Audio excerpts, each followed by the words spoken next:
Hi everyone. So I'm in the IT city of India, which is Bangalore. I'm here for a work meeting and I have about 2 hours before I leave for my meeting. So I thought I'll just, put my phone here and make a quick vlog. I'm going to talk about how you can crack any job interview without trying too much.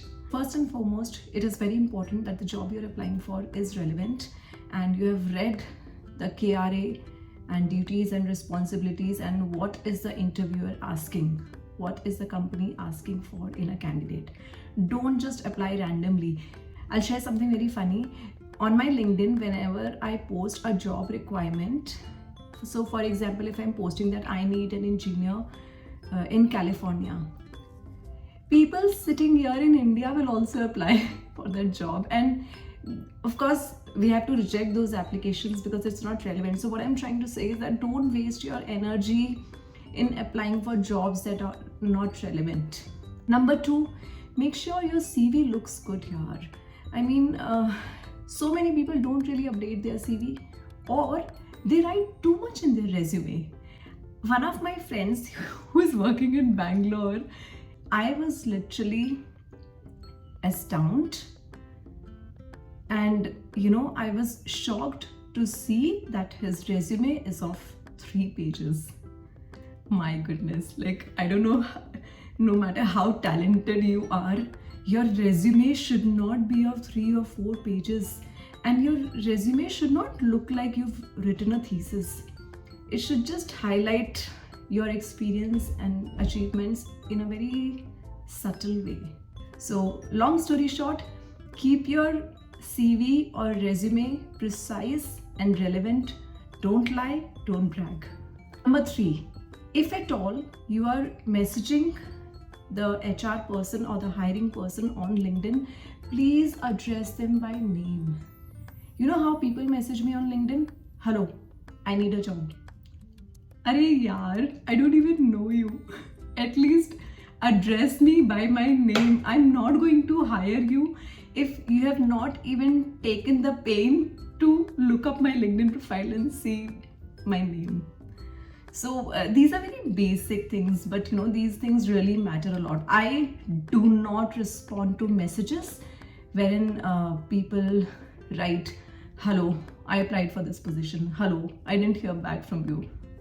The job application itself says that only if your resume is relevant, the HR team will get back to you. Next point, if you're lucky and you're called for the interview, please make sure you're properly attired. Don't come wearing chappals, don't come wearing a sweaty shirt. Make an effort, yaar. Make an effort. I worked in aviation for 8 years, and I remember during COVID times, I was applying for many airlines just to get back to flying. So I don't have that notebook here with me right now, but you won't believe, in my notebook, I had prepared 15 to 20 set of questions that the interviewer might ask during the interview. So no matter how well experienced you are, preparation is very important. Very important. Never be so overconfident कि हमें सब आता है. नहीं, ऐसे नहीं सोच सकते बिल्कुल भी. When you go for the interview, be confident, but also have that curiosity in you alive.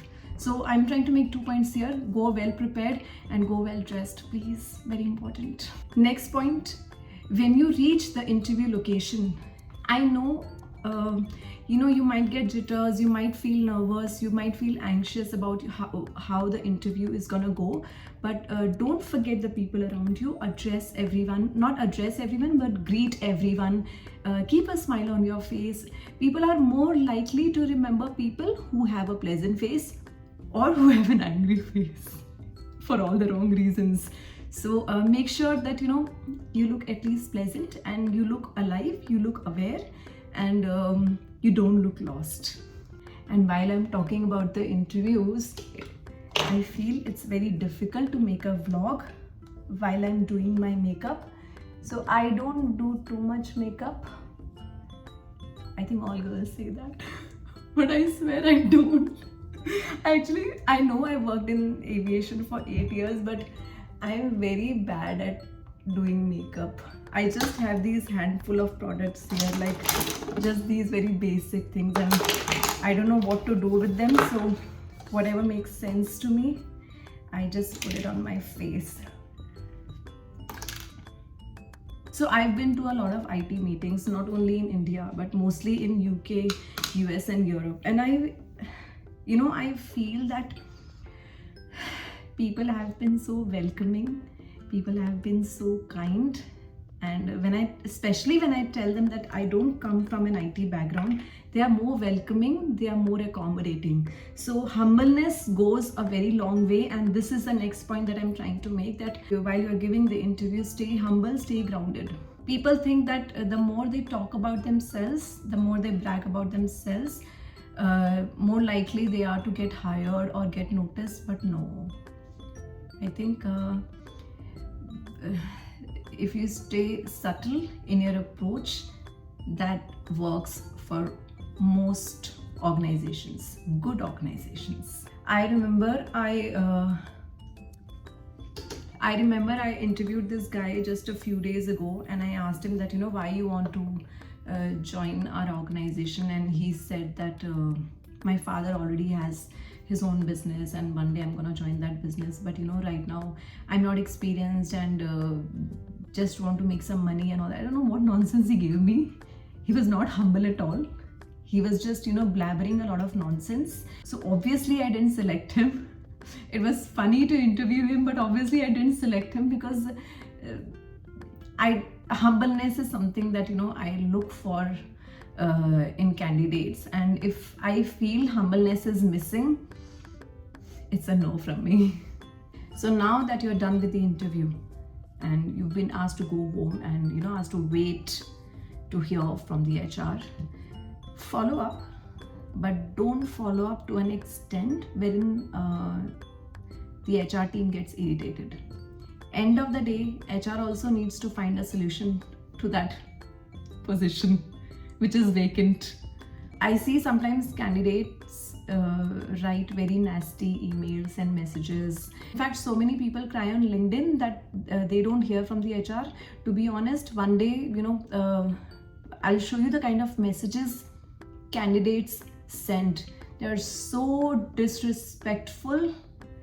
And then I heave a sigh of relief that thank God I didn't hire this person. Thank God. If this is the level of maturity they show, guys, please understand, company does not owe you anything. The organization does not owe you anything, nor do you owe anything to the organization. So if any organization, they don't select you, move on. If you're lucky enough, they'll give you the feedback. But also understand that, some organizations really interview hundreds of people in a week. It is difficult for them to just sit down and give you the feedback. So please don't feel bad about it. Move on. Lastly, all I want to say is that success has no shortcut. Hard work has no substitute. I've said this many a times. If you feel that you will crack that one interview, you'll get that one job, and you will be a success in life, it does not happen that way. I've seen a lot of ups and downs in my professional life, and one thing that I have learned and that I want to pass on to everyone is that if you're on the path of honesty, hard work, consistency and belief, you will get to where you're supposed to get. There is no shortcut, nor anyone can take away what you're meant to have. Most importantly, you must earn your dreams and goals. And before I end this video, I just wanted to share that I'm reading this book by Sudha Murthy, Here, There and Everywhere. I started reading at a very young age, and I feel that when you cannot meet those people that you idolize, books help you meet them. So Stay curious, keep learning, keep growing, and I wish everyone gets the life that they dream of.